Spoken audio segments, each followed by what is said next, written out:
ಥೀಮನ್ನು, ಒಂದು ವೇದ ವಾಕ್ಯವನ್ನು ಕೊಟ್ಟಿದ್ದಾರೆ. Bees together for the people, for the planet that will sustain all of us. Bees ಇಲ್ಲದೆ ಇವತ್ತು ನಿಮ್ಮ ಮಾವಿನ ಹಣ್ಣಿನ ಹೂವುಗಳ ಸಂಖ್ಯೆ ಜಾಸ್ತಿಯಾಗಿ ಹಣ್ಣುಗಳು ಹೆಚ್ಚು ಬಿಡಬೇಕಾದ್ರೆ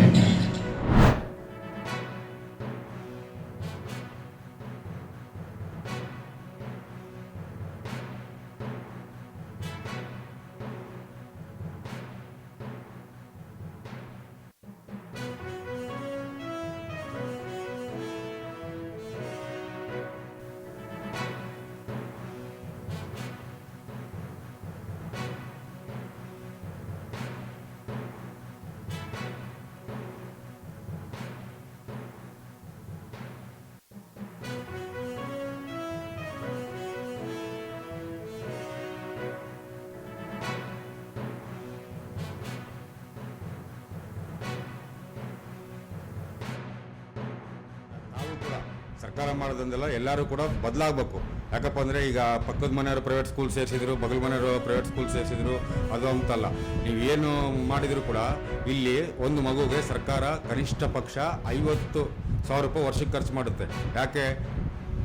ಎಜುಕೇಷನ್ನು ಇದಾಗಲಿ ಅಂತ. ಅದು ನಾವು ಕೂಡ ಅರ್ಥ ಮಾಡ್ಕೊಂಡು ಎಲ್ಲರೂ ಕೂಡ ಪ್ರತಿಯೊಬ್ಬರು ಕೂಡ ತಮ್ಮ ಮಕ್ಕಳನ್ನ ಕಡ್ಡಾಯವಾಗಿ ಸರ್ಕಾರಿ ಶಾಲೆಗೆ ಸೇರಿಸ್ಬೇಕಂತೇಳಿ ನಾನು ಕಳಕಳಿಯಿಂದ ವಿನಂತಿ ಮಾಡ್ಕೊಳ್ತೀನಿ.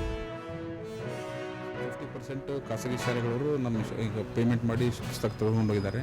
ಅದೇ ರೀತಿ ನಮ್ಮ ಸರ್ಕಾರಿ ಶಾಲೆಗಳು ಮತ್ತು ಅನುದಾನಿತ ಶಾಲೆಗಳ ಮುಖ್ಯ ಶಿಕ್ಷಕರು ಕೂಡ ನೇರವಾಗಿ ಬಂದು ನಮ್ಮ ಗೋದಾಮಿಂದ ಪುಸ್ತಕಗಳನ್ನು ಪಡೆದುಕೊಂಡು ಹೋಗ್ತಾರೆ. ಅದೇ ರೀತಿಯಾಗಿ 2 ಸೆಟ್ ನಮಗೆ ಉಚಿತ ಸಮವಸ್ತ್ರವನ್ನು ಸರ್ಕಾರಿ ಶಾಲೆ ಮಕ್ಕಳಿಗೆ ನಾವು ಕೊಡ್ತಾ ಇದ್ದೀವಿ.